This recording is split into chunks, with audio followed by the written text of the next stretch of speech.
Today I will discuss about concept and function of money and demand for money. So this video will really help you to pass the upcoming banking diploma.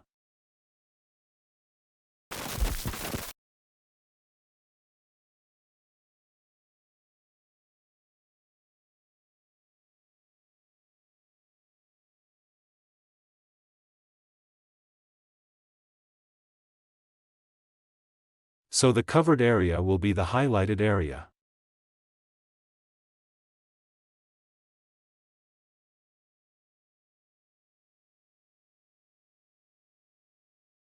Let's start from the concept and function of money. Money is a medium of exchange for goods and services.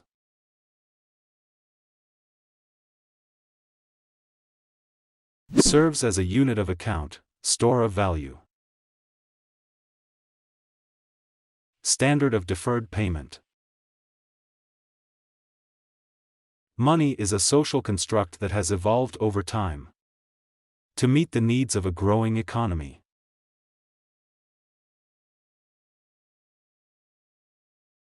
So, money is a medium of exchange that facilitates transactions between buyers and sellers.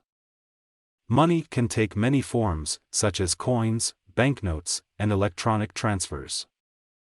It represents a claim on goods and services, and it is generally accepted as payment for those goods and services.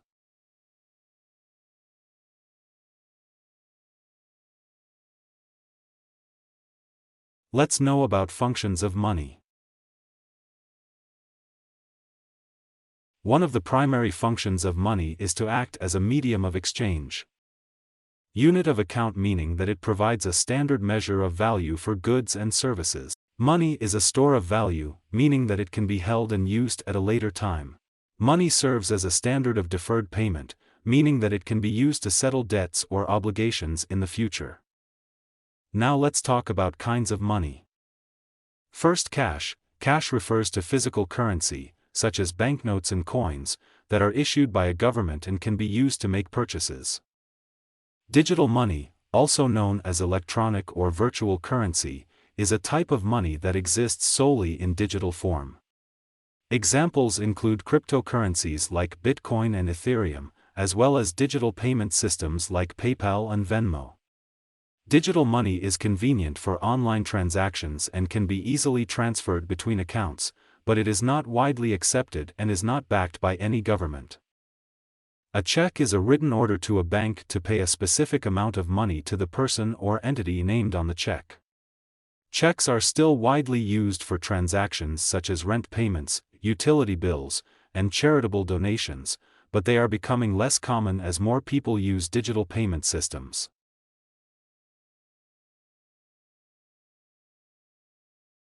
Credit and debit cards are plastic cards that allow users to make purchases without using cash.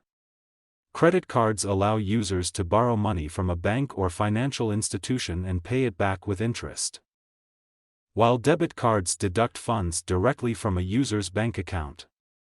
Both types of cards are widely accepted and can be used to make purchases online or in person.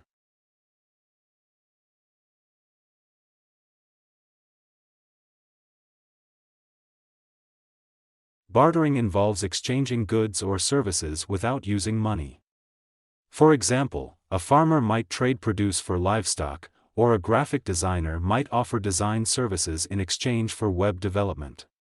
Bartering can be a useful way to acquire goods and services without using cash, but it can be difficult to find people who want to trade what you have for what you need. So what will the demands for money? The demand for money refers to the amount of money that individuals and businesses hold for the purpose of making purchases and transactions.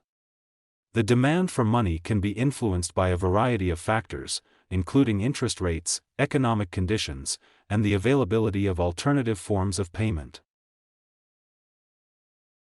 Interest rates is the most significant factors that affects the demand for money. When interest rates are high, individuals and businesses may choose to hold less money in order to invest in other assets that offer higher returns. On the other hand, when interest rates are low, the opportunity cost of holding money is lower, and the demand for money may increase.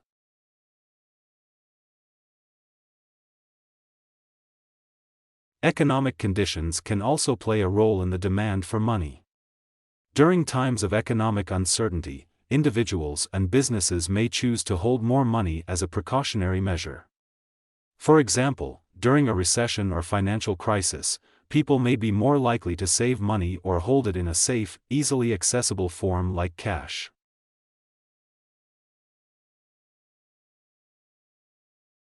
That's for today.